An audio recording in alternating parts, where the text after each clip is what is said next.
بچوں، آج ہم ایمان کیا ہے اس کے بارے میں پڑھیں گے۔ ایمان لفظ امن سے نکلا ہے، جس کے معنی امن دینا یا امن کرنا ہے۔ دل سے اللہ تعالیٰ کو واحد ماننا، اس کے احکامات پر عمل کرنا، حضرت محمد صلی اللہ علیہ وآلہ وسلم کی رسالت کا اقرار کرنا، اسے تسلیم کرنا اور اپنے اعمال سے اس سے ثابت کرنا ایمان ہے۔ جو شخص ایسا ایمان رکھتا ہو وہ مومن کہلاتا ہے۔ قرآن پاک میں ایمان کا لفظ پختہ یقین اور اعتبار کے معنی میں آتا ہے، یعنی کسی بات کے مطابق ایمان کے کچھ خاص اجزاء ہیں جن پر یقین رکھنا ضروری ہے۔ ان میں سے کسی ایک کو یقین نہ ہو تو ایمان مکمل نہ ہوگا۔ ایمان آپ بتائیں۔ نمبر 1 اللہ تعالیٰ پر ایمان، نمبر 2 فرشتوں پر ایمان، نمبر 3 اللہ تعالیٰ کی کتابوں پر ایمان، نمبر 4 رسولوں پر ایمان، نمبر 5 تقدیر پر ایمان، نمبر 6 یوم آخرت پر ایمان، نمبر 7 مرنے کے بعد دوبارہ زندہ ہونے پر ایمان۔ شاباش ایمن۔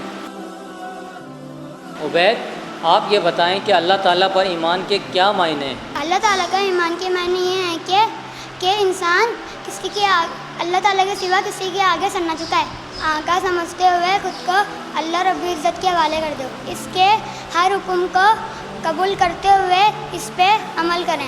شاباش عبید، یہ چیز فرما برداری کہلاتی ہے۔ اللہ تعالیٰ پر ایمان رکھنے کو توحید کہتے ہیں۔ بچوں، کیا آپ کو معلوم ہے مردے کو دفنانے کے فوراً بعد قبرستان میں 2 فرشتے سوال و جواب کے لیے آتے ہیں؟ ان فرشتوں کو منکر نکیر کہتے ہیں۔ فضل، فرشتوں پر ایمان لانا ضروری ہے؟ فرشتوں کا ذکر قرآن و حدیث میں بار بار آیا ہے اور بتایا گیا ہے کہ فرشتہ اللہ تعالیٰ کی ایسی مخلوق ہیں جنہیں جب جہاں اور جس کام کے لیے حکم دیا جاتا ہے وہ اس کام کو انجام دیتے ہیں اور دیتے رہیں گے۔ وہ کوئی بھی کام اپنی مرضی سے نہیں کر سکتے۔ فرشتوں پر ایمان لانا بھی ہم پر فرض ہے۔ شاباش فضل، فرشتے اللہ تعالیٰ کی مخلوق ہیں اور ان پر ایمان لانا بھی ہم پر فرض ہے، اور اسی طرح آسمانی کتابوں پر ایمان لانا بھی ہم پر فرض ہے، جس طرح قرآن مجید کو ہماری رہنمائی اور ہدایت کے لیے نازل کیا گیا ہے۔ اسی طرح ہم سے پہلے والی قوموں پر ہدایت کے لیے کتابیں نازل کی گئی ہیں، ان سبھی آسمانی کتابوں پر ایمان لانا ہم سب پر فرض ہے۔ عائشہ، آپ بتائیں، اور رسولوں پر ایمان لانا بھی ہم پر فرض ہے؟ حضرت آدم علیہ السلام سے لے کر حضرت محمد مصطفیٰ صلی اللہ علیہ وآلہ وسلم تک جتنے انبیاء اور رسول دنیا میں آئے، ان کی صحیح تعداد اور نام اللہ کے سوا کسی کو معلوم نہیں، مگر تاریخ سے جو ان کی تعداد معلوم ہوتی ہے وہ 1,24,000 کے قریب ہے۔ ہم پر لازم ہے کہ ہم اللہ تعالیٰ کے تمام ان رسولوں پر ایمان لائیں اور ان سب کا احترام کریں۔ شاباش عائشہ۔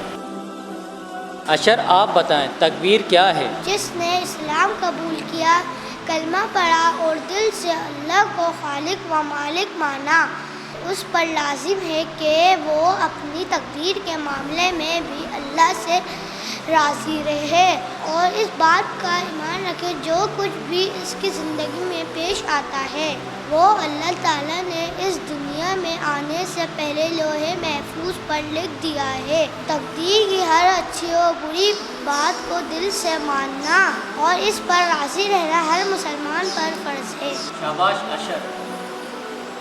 ہمیں ہر حال میں اللہ تعالیٰ کا شکر ادا کرنا چاہیے۔ مصطفیٰ، یوم آخرت کیا ہے؟ دنیا میں ہم جو کچھ کرتے ہیں، خواہ اچھا کام ہو یا برا، ہمیں ان سب کے نتیجے کے لیے ایک دن مقرر ہے جسے یوم آخرت کہتے ہیں۔ یوم آخرت پر ایمان ہمیں اس بات کا احساس دلاتا ہے کہ ہمارے اچھے اور برے اعمال کا نتیجہ ہمیں ضرور ملے گا۔ اس پر یقین رکھنا ہر مسلمان پر فرض ہے۔ شاباش مصطفیٰ۔ یوم آخرت پر ایمان رکھنے کو عقیدہ آخرت کہتے ہیں۔ ایمن، مرنے کے بعد دوبارہ زندہ ہونے پر ایمان کیا ہے؟ ہمیں اس دنیا میں عارضی زندگی دے کر ایک امتحان کے لیے بھیجا گیا ہے جہاں ہم مقرر وقت تک رہیں گے۔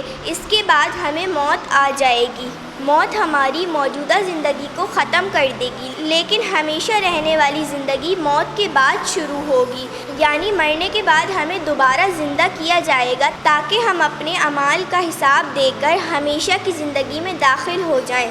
ہمارا اس بات پر ایمان ہونا چاہیے کہ یہ دنیا اور یہ زندگی عارضی ہے، ہمیں بہت جلد یہاں سے جانا ہے۔ شاباش ایمن، ہمیں یہاں گناہوں سے بچنا اور نیک اعمال کرنے کی ترغیب دینا ہے۔ آج آپ سب بچوں نے ایمان کا مطالعہ کیا ہے اور اس کی اہمیت پڑھی ہے، تو آپ سب کو پتہ چل گیا ہوگا کہ ایمان کیا ہے، اور ہر مسلمان کو اس پر عمل کرنا بہت ضروری ہے۔